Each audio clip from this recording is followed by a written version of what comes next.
Here we go. Oh.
Okay, hello, welcome everyone. Hello, hello. Hello. Okay, so that light staring my eyes. Okay, how do we do this?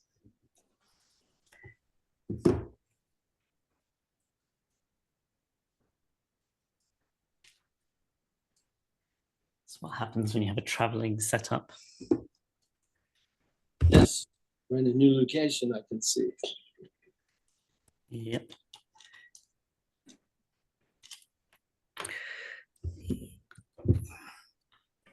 Oh, hello. Everything's gone blank. What happened?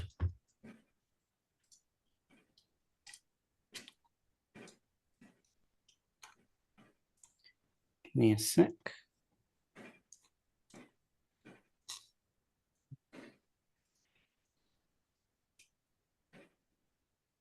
Whoever he's trying to get her. No, I know exactly what to get. Where? Using our weddings.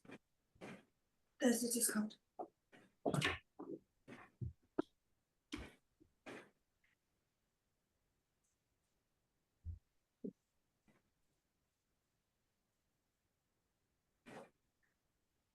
Okay.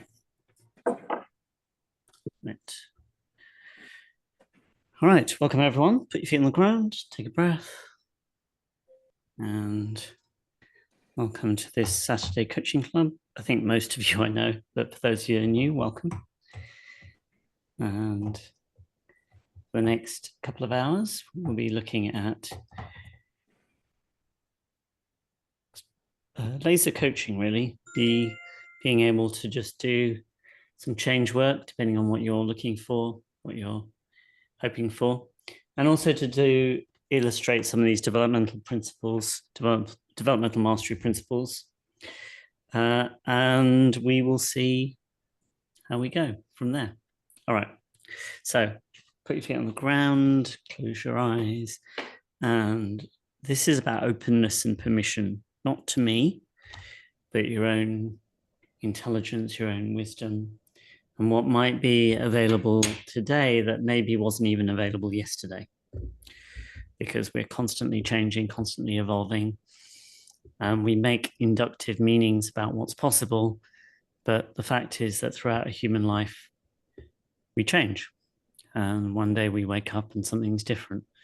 And who's to say that wasn't last night when you were sleeping and dreaming, that something became available today that hasn't been before. And with that in mind, gently open your eyes.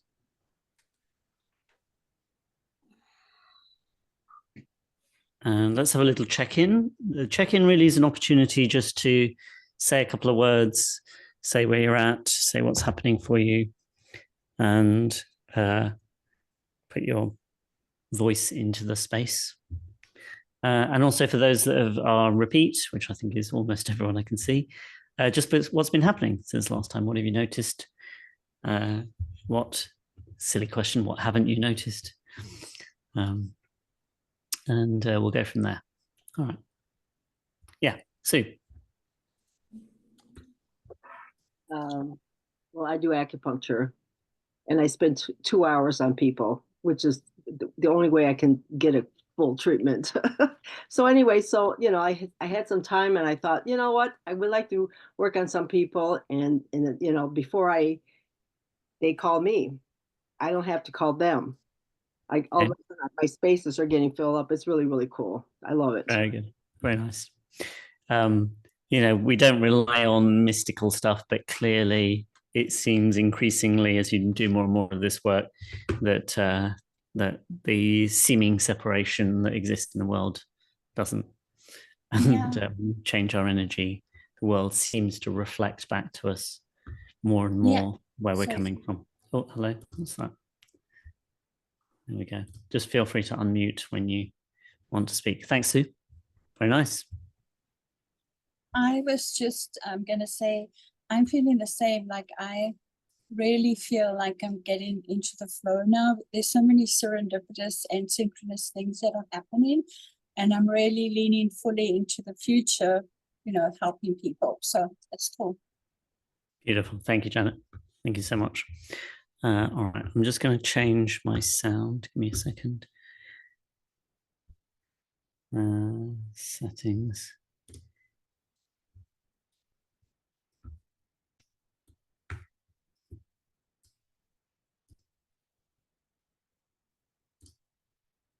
Okay, can someone say something? Sure, I can say something and go next. Perfect. Thanks. Thanks, David. All right. So just a quick update on my environment. I'm being pursued by a big pussycat, like 100-pound pussycat, 2 meters long, a cougar. It's been around my house every night the last few nights. So it's a little like part of me wants to invite him in and feed him, but it's probably not a good idea.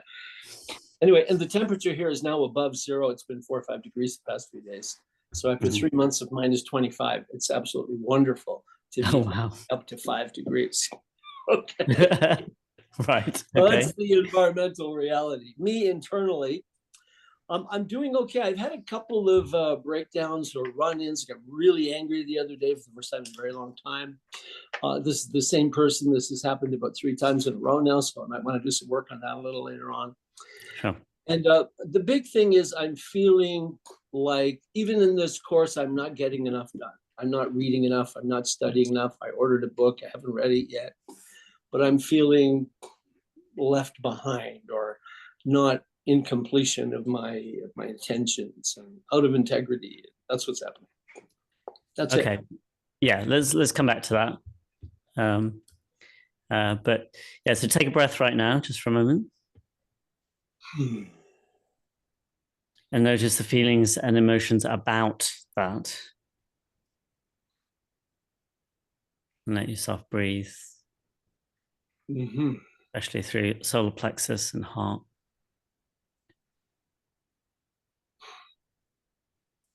So when we're having feelings about our circumstances, we also don't want to be resisting those feelings. So just bringing some awareness and attention can allow some relief. a lot of our suffering comes from our secondary meanings about what's happening rather than the actual content. All right, cool. Yeah. Okay, I see that already. Mhm. Nice. All right. So who's next? Right, I'm going to try this sound thing again. Output sound.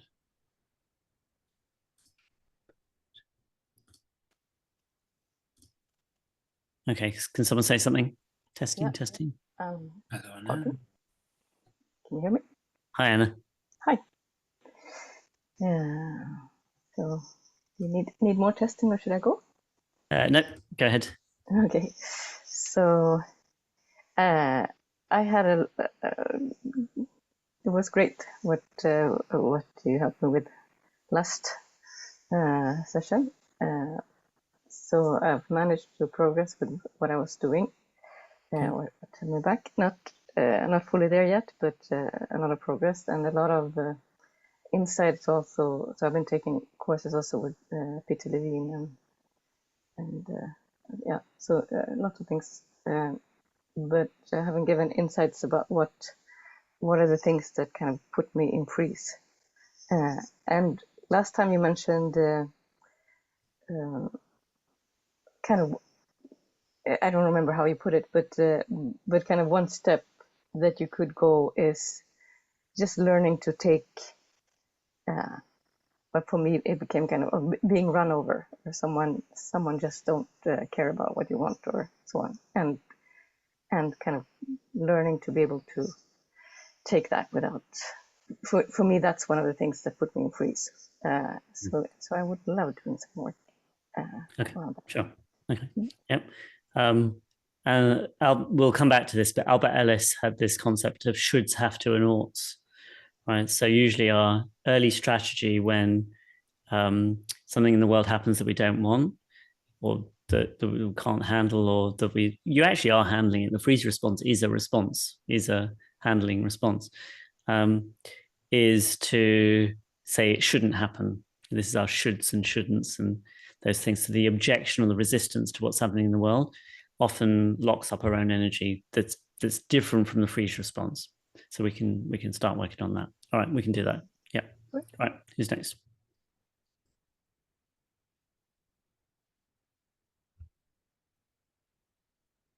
Yeah, hi Ananda. I'll go next. Yeah. Hey, Morris. Yeah, like it was. We did something there about must be about a month ago now, and yeah, I think it made a difference. Yeah.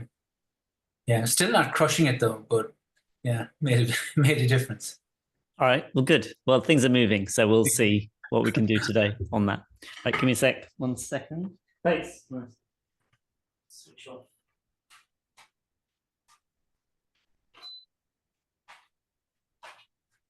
Okay. I'm in a new space in someone's studio. All right. So, any more for any more? Yep, Chris. Yeah, I guess I'm feeling like I'm letting go of some patterns of how I'm motivational patterns that are kind of in a certain motivate. I'm letting go of certain motivational patterns or habits, and not sure what's going to take its place, and have the sense sometimes that I'm kind of my psyche is a little bit traveling behind my body, a little bit separate from my body. Right. I'm living in this psychological world that's like made up of secondary responses. So good to notice. That's most of us until we start doing a lot of this stuff. So, and I think we should talk a little bit today also about what's the end result of all of this, the aims of, because all of these are means, right? We're looking to resolve some things, sort some things, right? And it becomes, well, for what purpose? Because I was talking to somebody yesterday where I'm staying right now, about awakening and enlightenment, and as an example. And the original intention of Buddhism, for example, was to solve a problem, right? So the Buddha, historical Buddha, was a prince in a luxurious environment and was shielded pretty much from all the horrors of the world. And he went out one night from the palace and he saw old age, sickness, and death, and essentially suffering. And so Buddhism, or his journey as a premise, was to alleviate suffering. But awakening, in its kind of in all the different traditions, isn't the only way to do that. Right? It's a way, right? And one of the dangers is that with any kind of methodology, we forget why we're actually doing it, what we're actually trying to achieve. And maybe there's an easier way to get to where you want to go. And also the beginning bit is, well, what is that? What does that look like even? What is it like when life is, whatever words you want to use, easier, freer, happier, more fun, whatever, what are your words for the definition of some change? And we've heard already, getting into action, being able to just do the things we want to do in life, right? On a very simple level. Okay, so, and there's also a process orientation change that happens, which is that originally at the beginning of any of these kinds of journeys, my assumption is people start this kind of stuff because they want something, they want to suffer less, or they want to have more joy or more freedom. And so if the premise is that I'm just going to make all of my conditions in my life how I want them to be, and that's how I'm going to be happy, I think has everyone established that that's a strategy, not the best strategy, right? So yes, we can change things. There's a nice simple model, which is change, accept, leave, which is there's many more options, but there's 3 options of what you can do in a situation. You can either leave the situation, you can either attempt to change it, or you can accept it as it is. And sometimes people are doing just one of those when one of the other 2 would be more effective. Right. So, all right, thanks, Chris. Right, so let's just go in order. Where did we start? My brain's gone. Who started? Oh, Sue, she just made a comment. And then Janet went next. Although you just had a kind of check-in, didn't you? Is that right? Yeah. Yeah, but I have, something else, but just, you can keep going, yeah. No, go on. I was going to say, even though I'm in the synchronous flow, I have what somebody told me is like a snag. Like I keep, I'm going like a river, and then I don't know what happens anyway, or like a stocking or whatever that gets snagged. It's still, I realize I'm not fully out of living in the spot between waiting for the other shoe to drop. So between where I am now and the other shoe dropping, i.e. my son going to the hospital. So I realize I'm not 100% in their place anymore, but I've still got a little snag where I get pulled back there. Okay. So what it sounds like is the goal is to not have that snag. Correct. Right. So this is the change, right? I want to change it, right? Yeah. But another option is that things are better than they were. The odd snag now and then is not a big deal. This is true. Right. So the question of those 2, which is kind of easier, because you can see how much suffering can be caused if, like, I still got a little bit of something, right? And therefore I'm annoyed by it. Right. So what would happen if you went, do you know what, 80-20, good enough? I'm in a better place than I was. What happens? I guess I could let go more.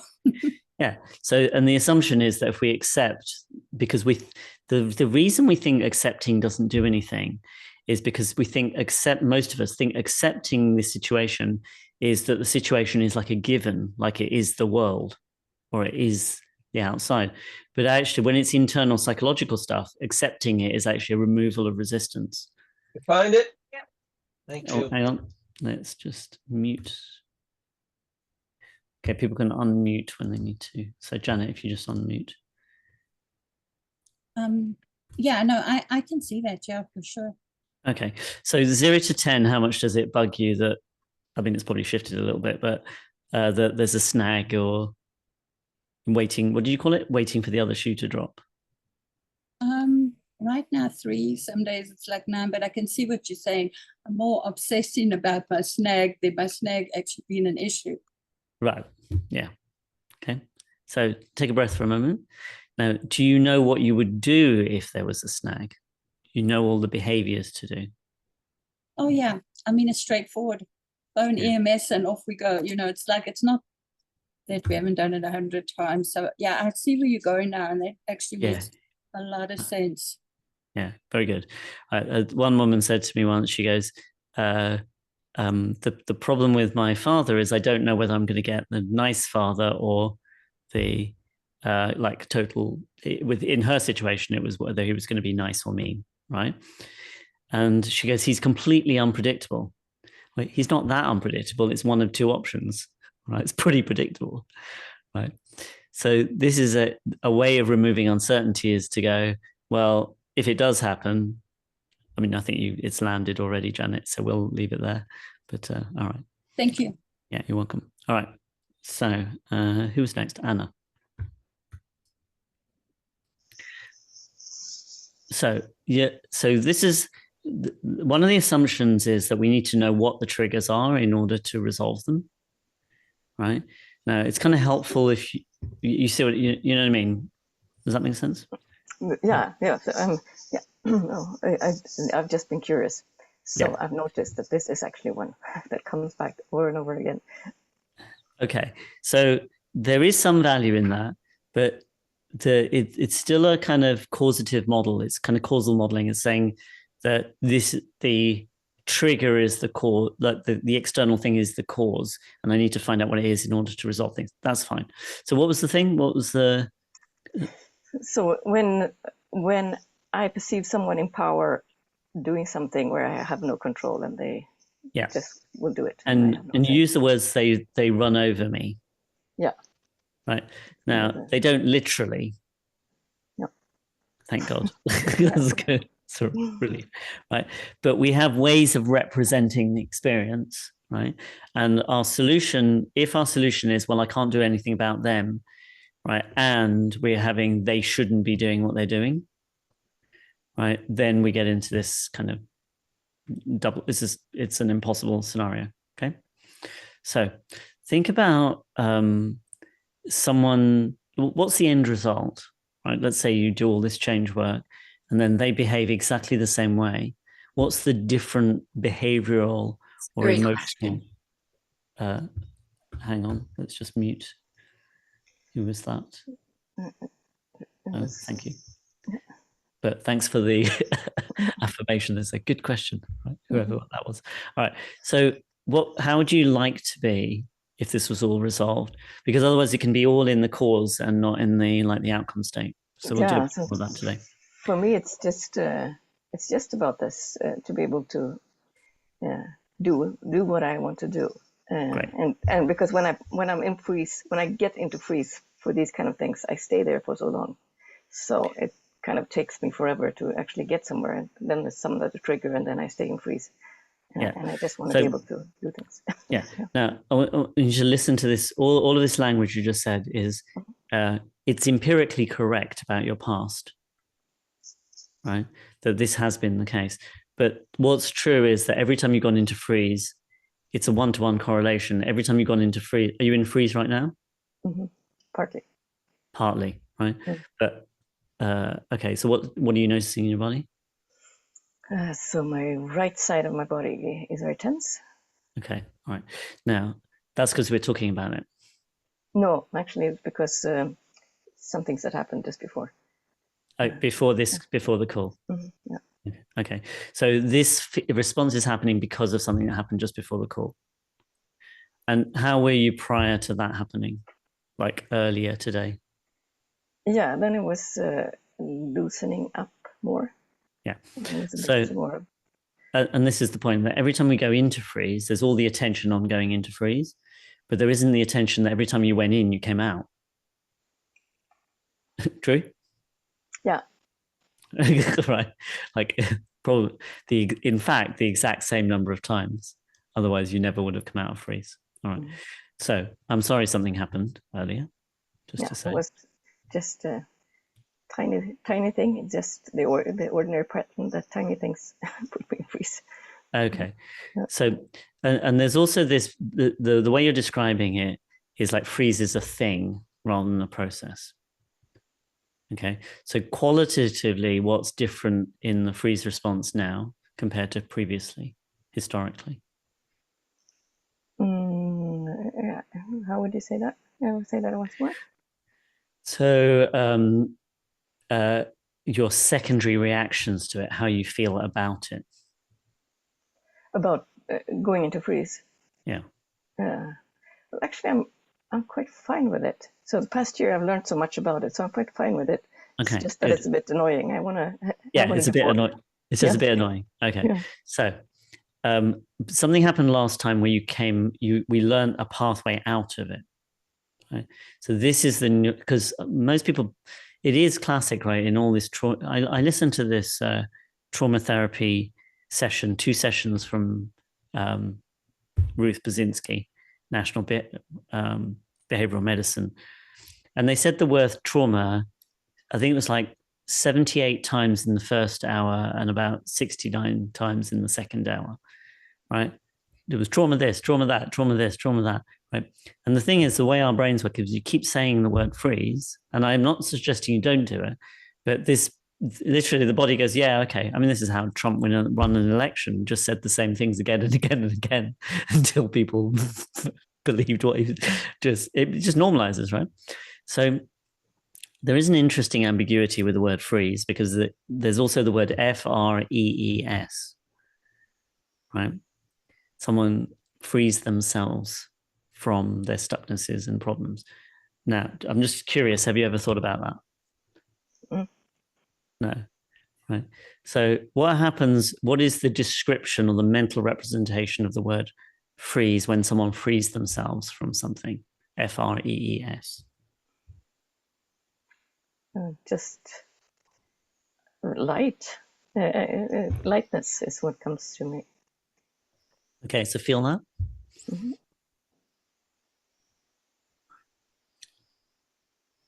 So what if every time you heard or thought the word freeze, you had this response instead? Okay, now I'm not saying this is like the solution, but we're just loosening up a fixed way of thinking. Okay, now, what would happen if you behaved that basically were neutral when they did this behavior, whatever behavior this is that they're doing? If I'm neutral to that.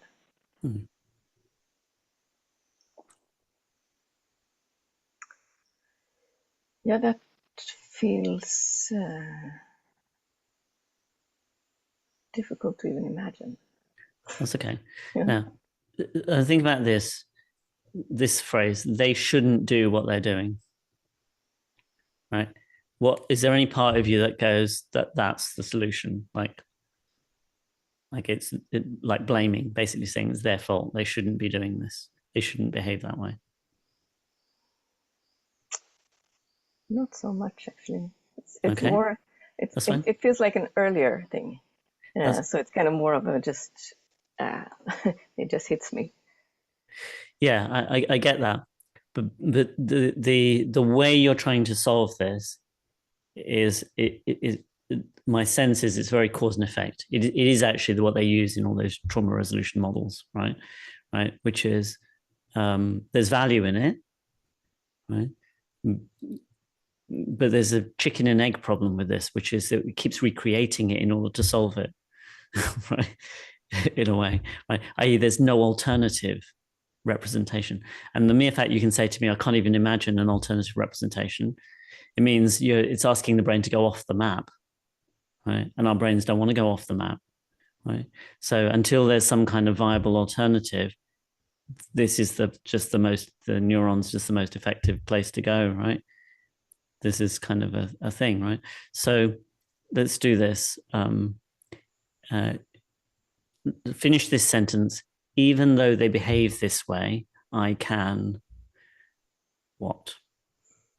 Even though they behave this way, I can. I mean, I could get cognitive, and then I can say things, of course. I want you to do that. Okay.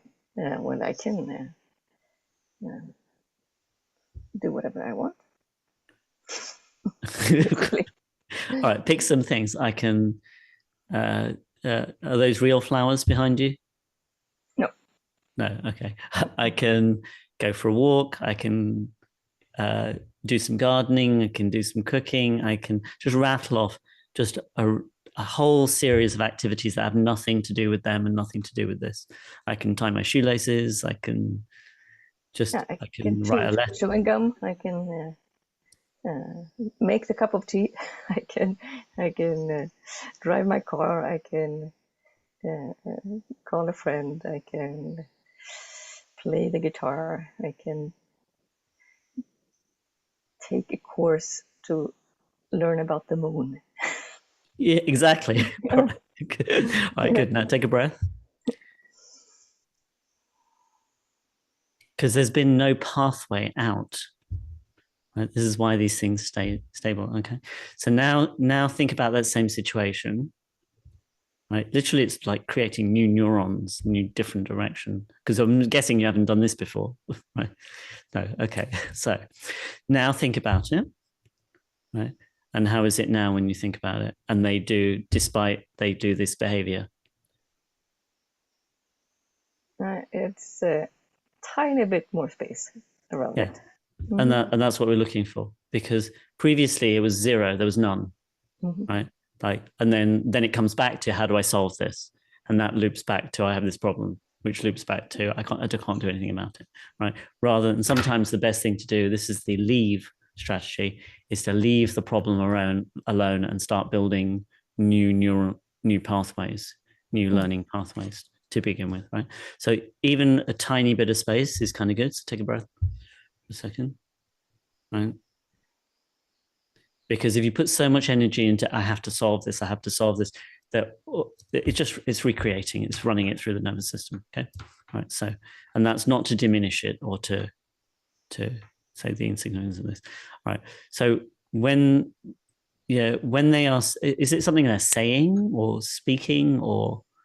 So this is actually so many different situations when I'm kind of dependent on someone to do something for me or take a decision. So let's pick this one that just happened just before. The one just before just triggered unsafety. Okay. That was just. But did they say something? No. So this was completely different. It was just, I happened to pass some people in the street, and it was just a situation that triggered pathways to unsafety situation. Okay. So the solution to lack of safety is to have safety. Is that right? I guess, yeah. To feel safe. Yeah, it's nice to feel safe, I guess. It is, right? Although the thing is that potentially a better solution at the beginning is to be okay to feel unsafe, right? I.e. that it's a feeling, right? Rather than be adamantly against feeling unsafe. Does that make sense? Because we all feel unsafe at times. Like, do you know what I mean? Right. So 0 to 10, how much do you, I'm going to use this word, hate feeling unsafe?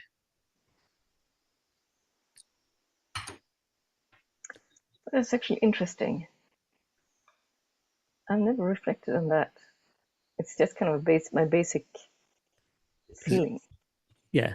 Right. And how much I hate it.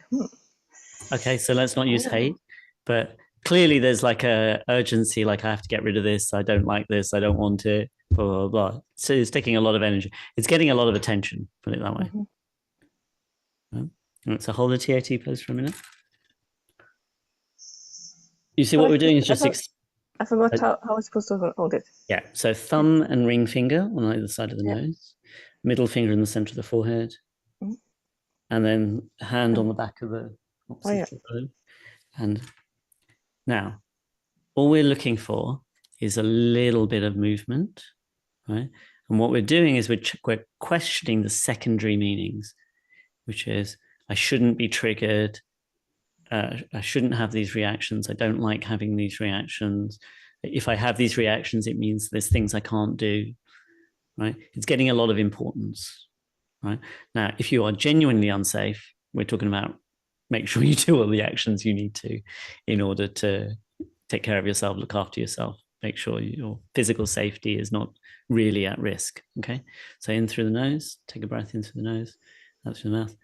And all of the origins of this that are ready to heal, release, can be treated now. Right? All of the fixation and the significance and the importance of this that isn't actually true can soften, release. Because at some point in the future, if this gets resolved, that no attention goes to this anymore, right?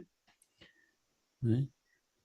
And the chicken and egg problem is that if we keep giving it attention to solve it, and if we keep giving it attention, then potentially it doesn't solve. Now that's not to blame, right? But take a breath. So the amount of the amount of your ability now to move your attention and have it where you want it, right? You know, got to clean the oven, got to defrost the fridge, you know what I mean? Like other stuff, right? Is the speed at which you're practicing exiting being in this, the time you're spending in this, right? Now, if there's a thing is I have to solve this until I can do something, if we can just bring down the charge first, right? Then even if it triggers, because that's why we don't want to do something in the world, because we get this feeling. If we don't mind having the feeling, then we're not controlled by it anymore. So it's a different strategy. Make sense? Okay, so deep breath in through the nose, out through the mouth.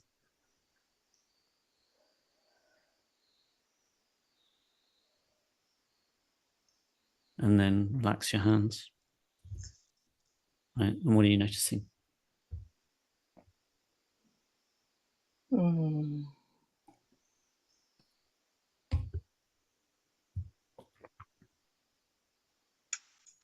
I'm noticing that I feel my upper body and I don't feel my lower body.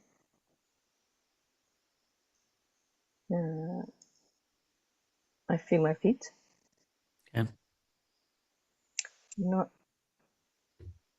as much difference between the different parts of my kind of left and right side when it comes to tension, Yeah.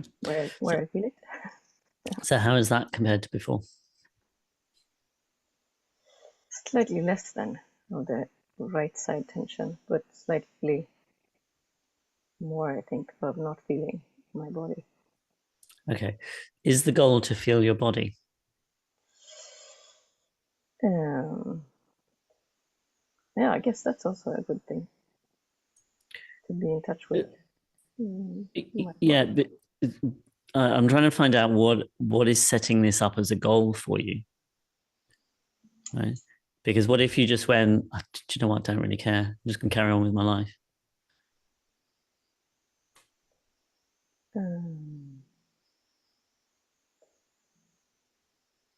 Well, I guess feeling my body is a good thing because I can't really feel when I run over myself, when I don't feel myself. So I need access to feeling my body so I can No, you don't. You can just not run over yourself. I don't know what that means. Well, right. There's there's and I understand this because this is a classic thing that happens is we go, oh, that's not happening there, and the reason is because of this. Now I need to solve this. This is not happening because of this, therefore I need to solve this. This is one of the challenges of this whole psychotherapeutic, that things cause other things, is then by the time we're solving something, the assumption is if I solve this, then the chain will work all the way through and I'll be able to do the thing I want to do in the world. But now we're so far away, also with systemic creatures, not cause and effect models like this. So the very premise that the thing that we're saying is causing this outcome as a problem may not be the case. And also there isn't single causes. There could be multiple reasons and causes. So the question is if all of this was solved, right, what do you want to be able to do in the world? How would you know that this is all solved? I Or mean, resolved? so basically the thing that I was working with last time, Mhm. which is what I haven't been able to finish yet. That's one Okay. of the examples of I would just do it. It would just kind of easily be done. And So what is that nothing. thing? Something in the world? So, yeah, that's something in the world. I'm writing something that's, it's again, the landlord wants to do something, changes that's going to affect us in a bad way on the people who work within our building. And how far did you get? Well, I've been able to almost finish the writing, but just going the last part has been huge resistance. Okay. So I haven't been able to do it. All right. So because there's a feeling like resistance, and I understand this, by the way, right? If that feeling wasn't there, then you'd be able to finish the letter. So one of the things is I can't really think. So I'm supposed to kind of read it, understand what I've been writing, and see, is this good? But when my brain is not online, I can't really do it. And so do you have it? Do you have it with you? I'm not going to ask you to share it. But you have it with you? Yeah, it's on my computer. Okay. So if you just pull it up, we'll just go for another 5 minutes on this.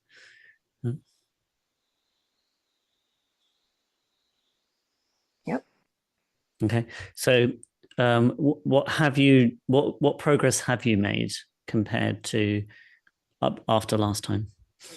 I've kind of written the whole thing. Okay. So, but when you go to review it, there's some kind of brain goes blank kind of thing. Yeah, I was sitting with this yesterday, and then it wasn't. I was really getting super stressed just with the idea. So then I just kept using my energy with other things. Okay. But it was so obvious to me that I just let that happen. I used my energy for other things. So right. That's fine. Okay. All right. Stay with me. Stay with it. So just Haven a couple of times. Because we only want to clear what's in the way of the thing we want to do. Because a clearing for its own sake is endless. Right? There's always infinite number of things. Right. So think about what are the in theory, used cognitively, what are the next steps? It would be to review it. Yeah. And then what? And then send it to some other people to see that we're on the same page, and then send it to the landlord. Okay. So there's an now. What's the goal of this letter? To hopefully get them to pause what they're doing and let the tenants be part of planning the process and do something that works for us as well as for the landlord. Okay, so the thing is, it's entirely within your control to finish the letter, right? But there's no guarantee that the letter will do the thing you want to do in the world. See what I mean? Mm-hmm.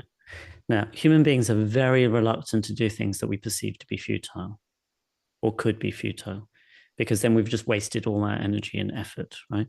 So if we say, okay, we're in the savannah, right? And someone says, there's some berries, trees, down the river, turn left at the oak tree and head over the canyon, right? And the person who tells you that is like, no, it could be there, it might not be, right? Then we're way more reluctant to go and do it. So potentially this is not a freeze response. This is just I don't want to do all of this and find out that it was all pointless,